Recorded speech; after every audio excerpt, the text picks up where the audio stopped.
I'm Helena Mauchline. I'm the director of the British Horse Society in Scotland, and we're here today with some horse riders and horses working with other access takers in Mugdock Park just outside Glasgow. So today Kirsty and Yvonne and I are here to take part in a SNH project, which is Scottish Natural Heritage, because in Scotland, as we know, horse riders have the same rights as walkers and cyclists under the Land Reform Act. But so many of our paths and tracks and our great trails are not multi-use accessible because of things like kissing gates and stiles.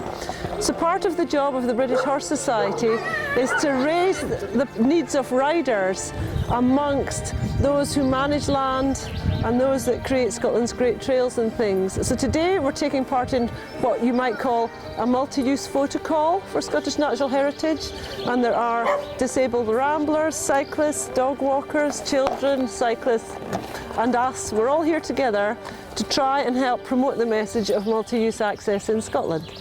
So today it's really important for us to be working constructively with other access takers in the countryside, because I'm always coming across cases where horses have either been locked off their safe off-road hacking or locked out of land because people have behaved irresponsibly. So what we're filming now as an example of horses not giving way. Thank you to a disabled gentleman in his buggy, whereas in actual fact the British Horse Society would always prefer it, if it's safe, for the horses to hang back, because not everybody is used to horses and some members of the public are afraid of them.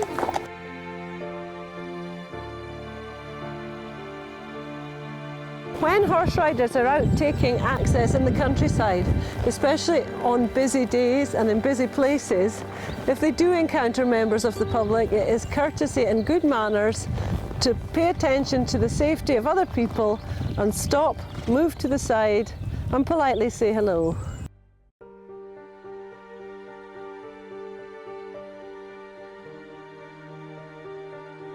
When horse riders are out in busy multi-use paths, if their horse does happen to lift their tail and drop a dung, the British Horse Society advises you, if it's safe to do so, to dismount from your horse and kick the dung to the side. And that keeps everybody happy. Of course, horse dung isn't a biosecurity issue in the countryside. It's not like dog dirt, it doesn't spread diseases, but it is much more pleasant for wheeled vehicles like wheelchairs or prams and cyclists that might keep their bikes in the house if they don't have to cycle through freshly dropped horse dung.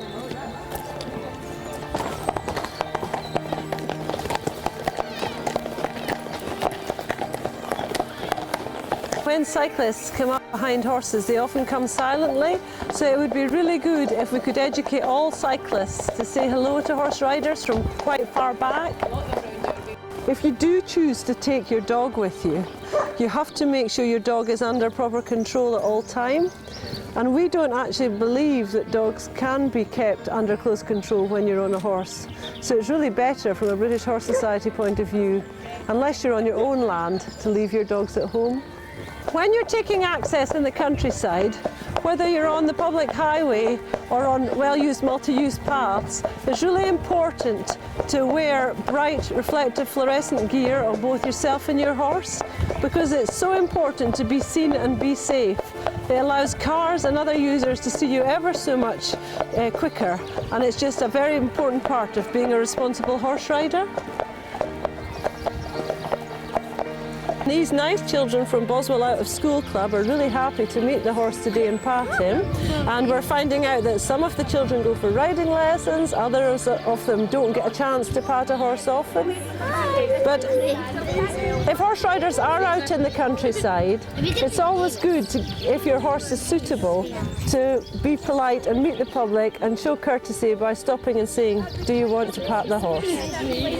Today has been a really useful day for the British Horse Society, because thanks to Kirsty, who brought these lovely horses, including Leggy the Legend, we've been able to do quite a detailed photo call with both filming and stills of horse riders interacting both positively and negatively with other users of the countryside, including disabled people, walkers, dog walkers and cyclists.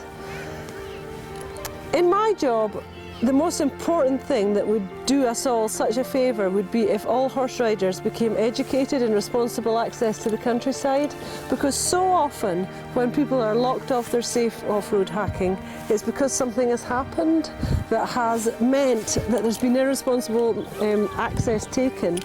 And usually it's things like people riding when the ground is soft, churning up the countryside, leaving paths in a state that is unusable by other users, or riding irresponsibly among livestock. Horse riders have a right of responsible access to the countryside. This is not an unconditional right, and it's on condition that they behave responsibly, which means that you have to risk assess every situation. Are there animals about? Are there a lot of people about? Is the going soft? Has it been raining? Is it windy? And leave gates as you find them, and treat people the way you expect to be treated, with courtesy and good communication. And you also, when you ride in the countryside, you don't have to ask permission, but in actual fact, if you're regularly accessing another person's land that is their livelihood, developing a good relationship with that land manager is such a savvy thing to do, and I just wish more horse riders would do it.